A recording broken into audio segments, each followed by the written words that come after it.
So excited to introduce Edafe Okporo, who I've known for many years. We're so grateful to have you here and to have your support.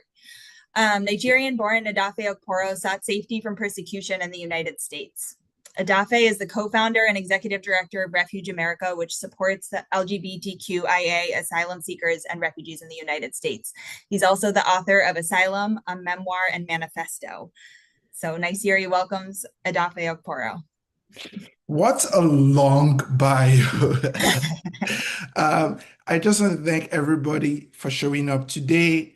Uh, I have been doing this work with Kelly and Jessica and many of you, and it's a privilege that I have because I say I came to New York in search of an opportunity for a better life.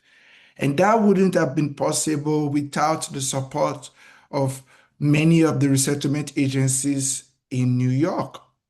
And, when we had the Me Too movement, it was like, me too. So in this movement is I am too because of the work of the resettlement agencies.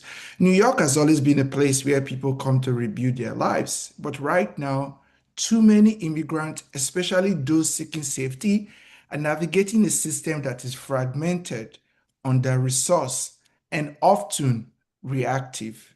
What this collaboration shows us is that together we are stronger. When I was invited by the Biden administration to work on the resettlement of Afghans across the country, we had 55,000 Afghans that arrived in America.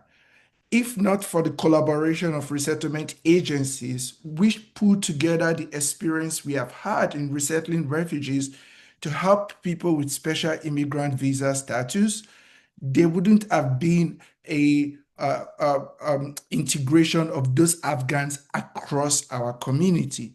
We know that we have the capacity and we can change the dynamics of our organization to address the needs when the time change, because it happened in 2021 with Afghans and we all change.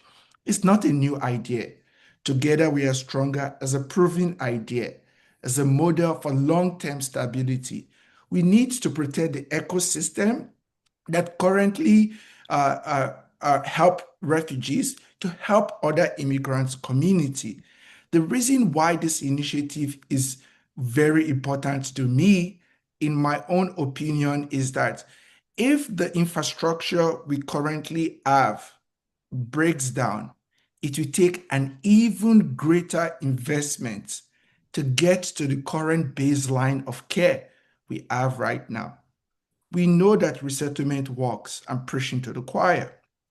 But we want to bring that knowledge of resettlement to help 4,000 migrants. What that does is that it helps them connect to legal services, housing support. It helps them connect to community, which we have built with historically helping different immigrant communities resettle across our city. It builds the foundation of belonging. Jessica said, "Oh, I've known Edafe for a very long time." Jessica was my case manager when I was being resettled by IRC a long time ago. So I am because of the support of resettlement agencies.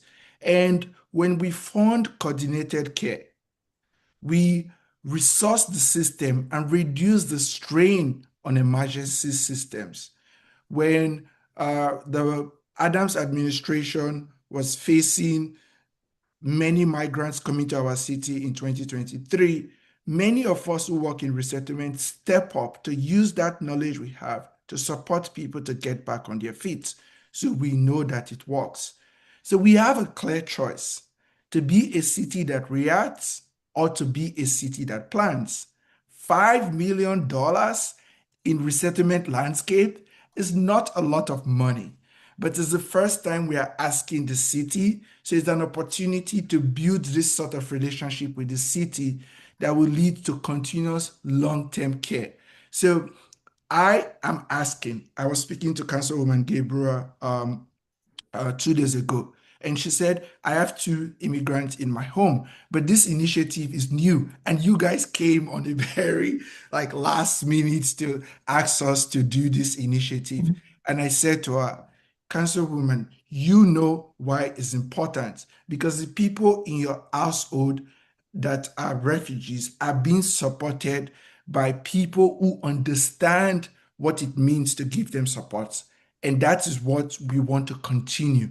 So, bringing that emotional part of the work is something that I have done most of my life.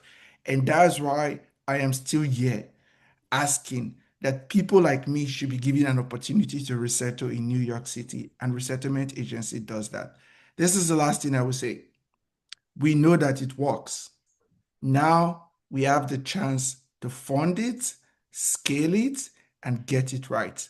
That's why I have been asking all the council people to support this initiative because it's going to help us get the first step right, which is helping our migrants communities become long-term participants of New York. So thank you, Councilwoman Halsey, and other council members that will be joining us today to promote this initiative. I really appreciate the time and opportunity to address at the beginning of this program. Thank you very much.